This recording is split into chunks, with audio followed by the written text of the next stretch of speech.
누가복음은 비교적 상세한 예수님의 어떤 일대기를 그려놓은 글인데, 더군다나 이방인들도 이 말씀을 듣고 그리스도의 복음에 대해서 이해할 수 있게끔 의사 누가가 기록된 글이어서 우리는 흔히 갖고 있는 생각이 이 말씀 그냥 보면 다 이해되겠지 생각하는데, 사실 설교하면서 느끼는 게 뭐냐면 복음서가 참 설교하기가 어렵다는 겁니다. 자, 예수를 나의 구주와 주인으로 고백한다고 하는 것, 우리가 믿음을 갖는다는 것은 여러분 무엇일까요? 그저 일주일에 몇 번 교회에 나와서 또 새벽에 이렇게 새벽 기도를 지키는 우리 교인들 같으면 남들 다 하지도 못하는 이 새벽 기도를 매일 나와서 그렇게 예배 드리는 것, 그것이 예수를 나의 구주로 믿고 고백한다는 것일까? 그것만은 아닐 것 같습니다. 주님을 나의 구주로 믿고 고백한다는 것은 하나님 그분의 말씀의 통제 아래 내가 살아가는 것, 즉 예수의 말씀에 순종하면서 살아가는 것을 뜻하지 않나라는 생각을 해요. 그러니까 우리 삶의 모든 영역에 있어서 예수님의 말씀에 다스림을 받는 자가 예수를 믿는 사람이라고 말할 수 있고 그리스도의 제자라 말할 수 있다고 말입니다. 자, 예수님께서 오늘 22절인가요? 22절 말씀에 보면 뭐라고 얘기합니까? 각성 마을로 다니사 가르치시며 예루살렘으로 여행하시더니, 누가복음 9장 후반부까지는 갈릴리에서 사역이라고 얘기를 했어요. 제가 도표로 나눠드리면서. 그리고 이 9장 후반부에서부터 19장까지 말씀의 내용은 사실 이 갈릴리에서 예루살렘으로 올라가는 그 도정, 가는 길 노정 속에서 주님께서 얘기하시는, 가르쳐 주시는 그 말씀이라 그랬는데, 그것이 아마 22절 말씀에 단적으로 드러내지 않는가 싶어요. 각성 마을로 다니사 가르치시며 어디로 여행하셨대요? 예루살렘으로 여행하시더니. 그렇게 말씀하시면서 설교 초대에 얘기했던 것처럼 내가 예수를 나의 주인으로 고백한다는 것이 과연 뭘까? 복음서는 여러분 한 가지 사건에 대해서 여러 사람이 어떻게 해요? 기억하면서 그림을 그리는 거라고 생각을 하시면 될 것 같아요. 여러분, 우리가 사진을 찍어대면 한 어떤 뭐라고나 할까? 물건이나 심상에 대한 그 사진을 찍어대면 모양은 비슷하고 똑같다라고 얘기할 수 있겠지만 그림을 그려대는 것은 많이 다를 것입니다.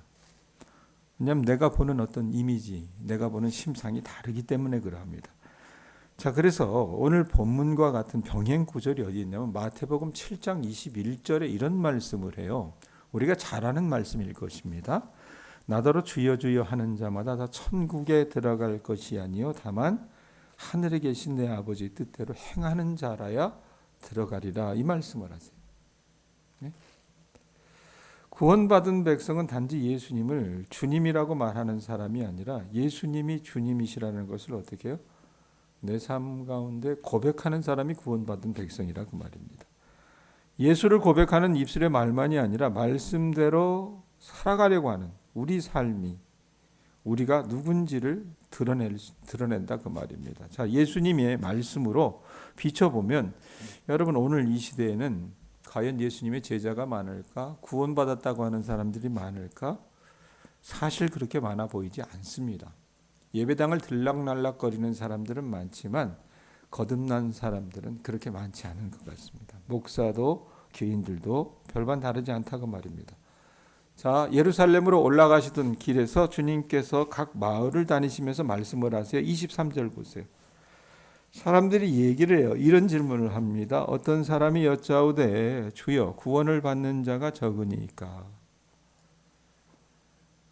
한 사람이 예수님께 질문을 합니다. 그가 주여 구원을 받은 자가 적으니까. 이렇게 질문한 이유는 아마도 예수님 주위에 몰려들었던 수많은 군중들 있었잖아요. 병 고치려고 그 많은 이적들을 바라보려고 또 아하 이분이 메시아인가 생각을 해서 주님을 어떻게 해요? 쫓아다녔습니다. 근데 그 군중들에 비해서 말씀해 보면 뭐라고 얘기합니까? 구원을 받은 자가 적으니까 이 표현을 해요. 예?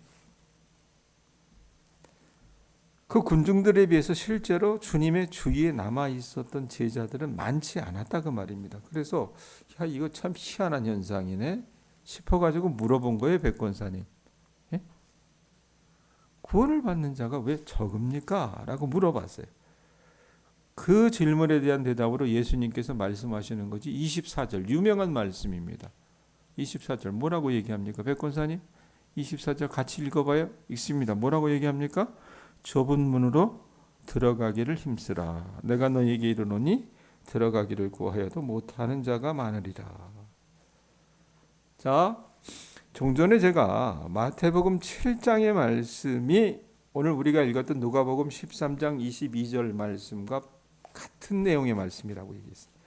마태복음 7장 13절에서 14절에 좁은 문으로 들어가기를 힘쓰라 이래놓고 내가 너희에게 이르노니 들어가기를 구하여도 못하는 자가 많으리라. 이 누가복음의 말씀을 마태복음 7장 13절에서 14절은 어떻게 푸냐면 이렇게 얘기해요. 우리 잘 아는 말씀입니다. 귀만 기울이시기 바랍니다.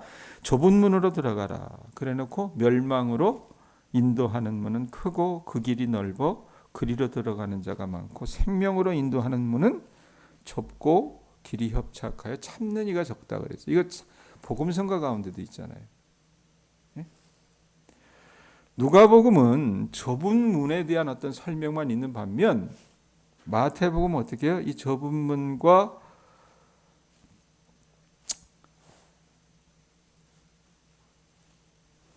넓은 문은 어떻게 해요? 대비해서 설명하고 있다고 말입니다.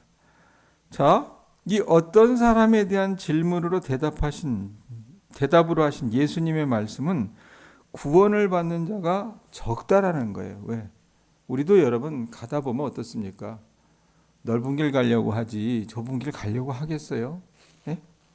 많은 사람들이 몰리는 넓은 길은요, 구원을 향한 길이 아니라는 얘기를 해요. 오늘 말씀에 보면. 왜? 마태복음에 있는 것처럼 멸망으로 인도하는 문이 있기 때문에 그러합니다. 그런데 우리를 생명으로 인도하는 문은 어떻게 해요? 그 길이 좁고 협착하기 때문에 찾는 사람이 적다고 얘기합니다. 마태복음에. 곧 좁고 협착하기 때문에 찾는 사람이 적다는 얘기는 뭐예요? 구원받는 자가 적다라는 의미예요. 예수님 시대에도 그렇고 오늘 시대에도 그렇고 여러분 구원받는 자 그리스도의 제자는 여러분 그렇게 많지 않습니다. 그 이유가 뭘까? 우리를 생명으로 인도하는 좁은 문으로 들어가는 길은요, 여러분 어떻게 해요? 좁고 협착하다고 했으니까 우리 본성을 거스르는 그 부분이 굉장히 많기 때문에 그렇습니다. 맞듣지 않은 거예요. 백권사님, 자 이래 봅시다. 예수 믿으면 성공하고, 예수 믿으면 복받고, 예수 믿으면 다 잘되고, 예수 믿으면 병이 낫고, 예수 믿으면 죽은 자도 일어나고. 이러면 어떻게 해요? 다 예수 믿죠. 다 믿죠. 예? 우리의 믿음이 어렸을 때는 주님이 우리를 그렇게 우리에게 다가와 주실 때도 있습니다. 그러나 우리가 자식을 키워낼 때처럼 어느 정도 지나면 어떻게 해요? 자식이 원하는 대로 다 해주는 것은 참된 부모의 모습은 아니라 그 말입니다. 그래서 하나님의 자녀로 살아나갈 때 여러분 우리에게 필요한 것이 뭐였냐면은 말씀하신 것처럼 좁은 길로 가야 될 때가 있어요. 근데 예수 믿는 것이 어떻게 해요? 영 손해보는 것처럼 느껴진다 그 말입니다. 그것은 예수님 시대나 요즘 시대나 다르지 않았다는 얘기예요. 그래서 이 예수라고 하는 인물이 병든 자를 고치고 죽은 자를 살리고 귀신 들린 자를 쫓아내고 이랬을 때는 뭔가 이거 좀 매력이 있다라고 생각을 했는데 예루살렘으로 올라가는 그 길부터 주님께서 여러분 보면은 이적은 별로 안 나타나요. 적어도 9장 50절 이전까지 보면은 이적들이 여러분 한 장에서도 한 장의 구절에서도 4개, 5개 나타나는 여러분 그런 장수가 있습니다. 그런데 9장 이후에 보면은요, 예수님께서 행하시는 이적은 그렇게 많지 않습니다. 오히려 가르침을 많이 하세요. 하나님 나라에 대해서 말씀하시고 그리스도의 제자, 그리스도인으로 살아간다는 것에 대해서 말씀하신다고 말입니다. 그리고 문득 주님이 하시는 얘기가 뭐예요? 자신이 예루살렘에 올라가서 대제사장들과 이 바리새인들에게 넘겨져서 결국은 십자가에서 죽임을 당하고 부활하실 것이라고 하는 우물한 얘기를 하세요. 그러니까 얘기를 들어보니까 사람들이 어떻게 맞듣지 않은 겁니다. 우리 본성을 거스린다 그 말입니다. 그래서 주님께서 찾는 자가 적기 때문에 이런 말씀을 하세요. 24절 다시 한번 보세요. 뭐라고 얘기합니까? 좁은 문으로 들어가기를 뭐 하라 그래요? 힘쓰라고 얘기합니다. 힘쓰라. 들어가면 되지 왜 힘쓰라고 얘기할까? 좁은 문으로 들어간다고 하는 것은 여러분 우리 본성을 거스리는 것이기 때문에 내가 어떻게 해요? 의도적으로 선택하고 결심하지 않으면 할 수 없는 일이라는 얘기입니다. 여기 힘쓰다라고 하는 여러분 이 말의 의미는 그 당시 단어의 용례로 생각을 하면 운동 경기나 전투에서 적이나 상대 선수와 싸우기 위해서 어떻게 해요? 분투한다라는 그런 뜻이에요. 여러분 예수님 시대나 우리 시대나 하나님을 믿는다, 교회를 다닌다라고 하는 사람은 많다고 했지만 하나님의 말씀에 비추어서 어떻게 해요? 그 좁은 문으로 들어가려고 애쓰는, 힘쓰는, 분투하는 사람은 적다 그 말입니다. 편하고 쉬운 길로 가려고 하는 이 육적인 자와 분투하는 사람은 많지 않다는 얘기입니다. 편안하게 신앙생활하려고만 하지 말씀대로 살기 위해 애쓰는 사람은 많아요 적어요 백권사님? 거의 없어요. 예? 말씀에 순종하기 위해서 불편함을 감수하고 어려움을 감수하는 사람은 더더욱 드물다 그 말입니다. 그냥 편하고 좋은 길로만 가려고 하지 말씀의 요구 앞에서 나 자신을 쳐서 주님께서 말씀하시는 그 좁은 길, 바른 길, 의의 길로 가려고 하지 않는 게 우리 인간의 본성인 것 같아요. 신앙생활도 여러분 어떻게 합니까? 목사님 어렵게 얘기하지 말고 쉽게 얘기해 주세요. 그냥 모두들 지름길로만 편리한 길로만 가려고 하지 돌아가더라도 정도로 걷는 사람이 드물다고 말입니다. 저도 교회를 개척해 봤지만 요즘 시대는요. 교회 개척해서 성공하는 사례가 거의 드뭅니다. 가령 큰 대형 교회에서 많은 물자와 인력을 투여한다 그러면 성공할 가능성은 어느 정도 있지만 그렇지 않고 자비로 개척을 한다? 교인이 안 와요. 왜 안 오겠습니까? 그것 자체가 좁은 문으로 들어가는 길이기 때문에 그렇습니다. 여간 골치 아픈 것이 아니거든요. 개척교회 멤버로 들어가면 어떻게 해야 됩니까? 교인 많지 않은데 자기가 드리는 헌금의 액수가 어떻게 해요? 드러날 수밖에 없어요. 부담스럽다고 말입니다.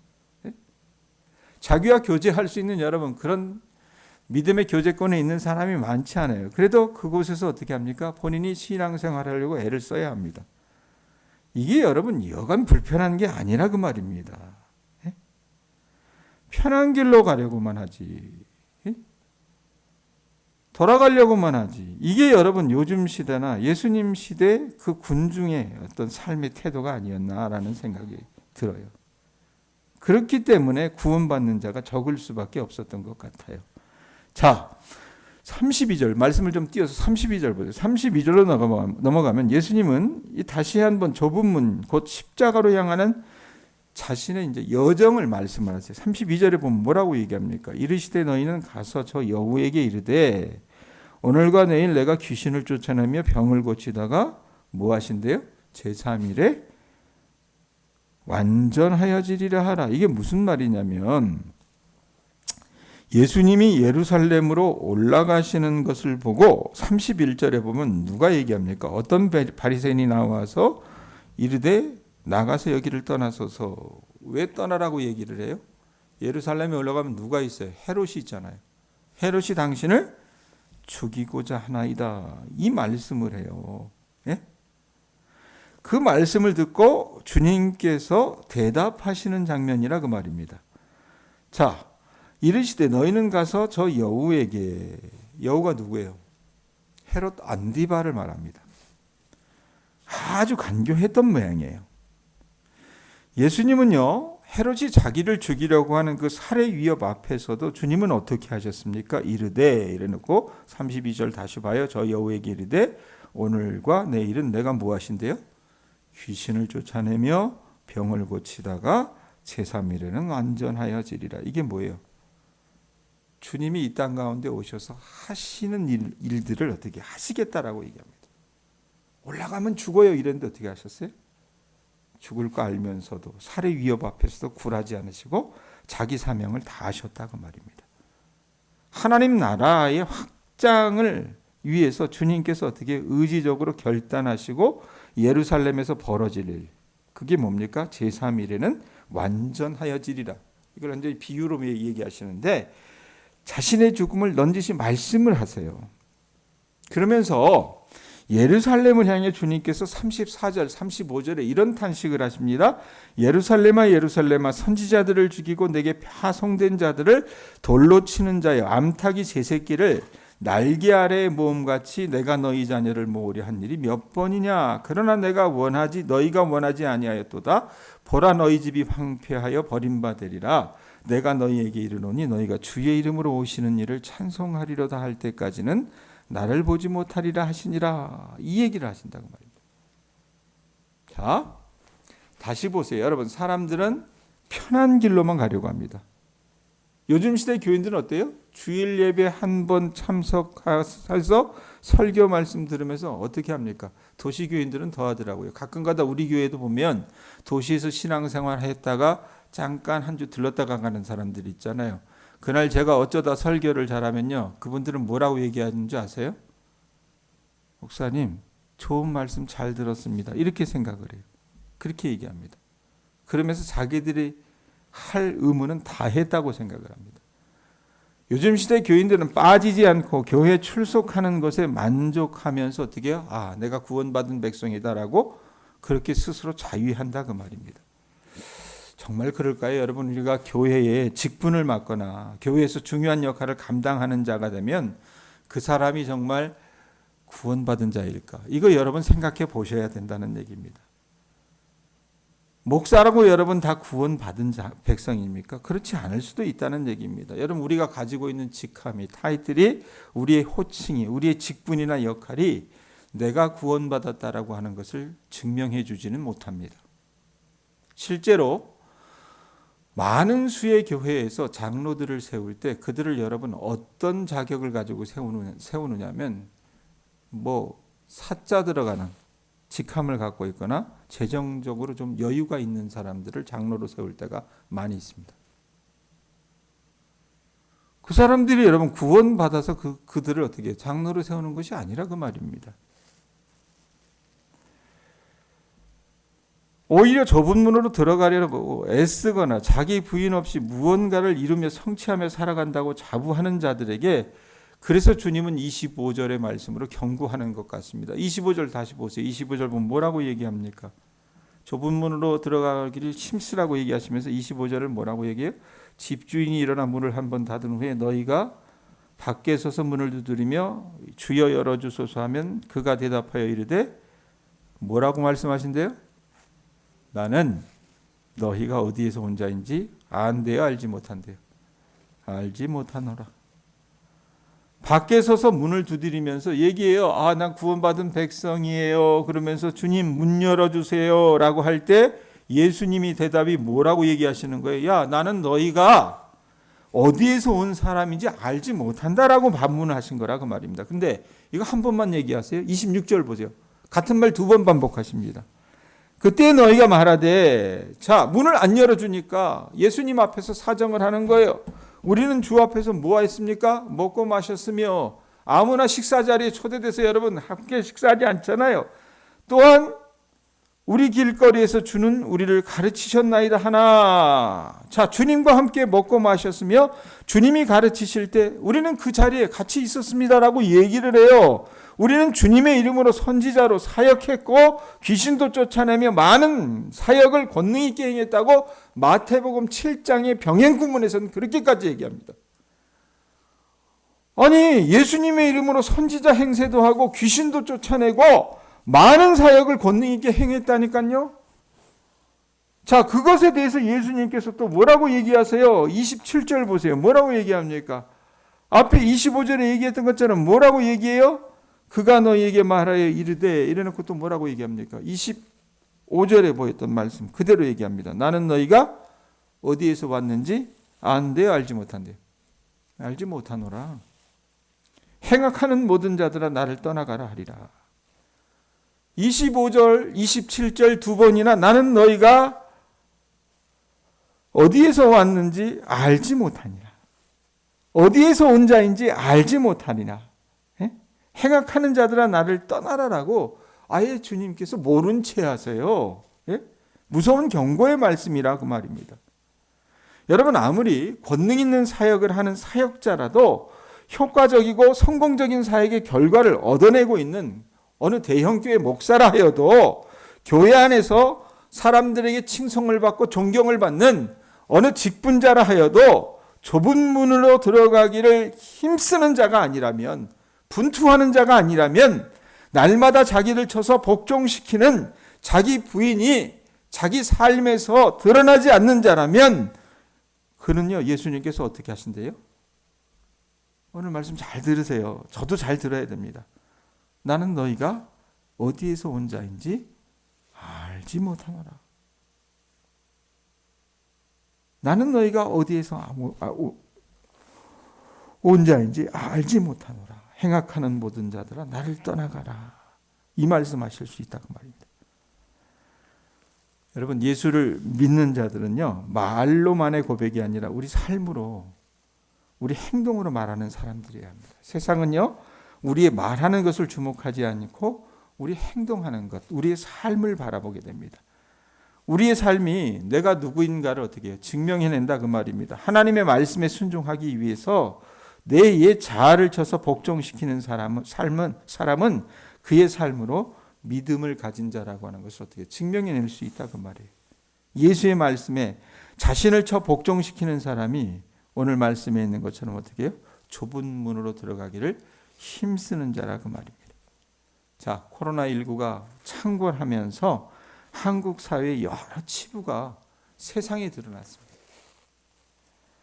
그 중에서 이제껏 가면을 쓰고 살았던 한국 교회의 민낯은요, 추악이 그지 없었다라고 저는 생각을 합니다.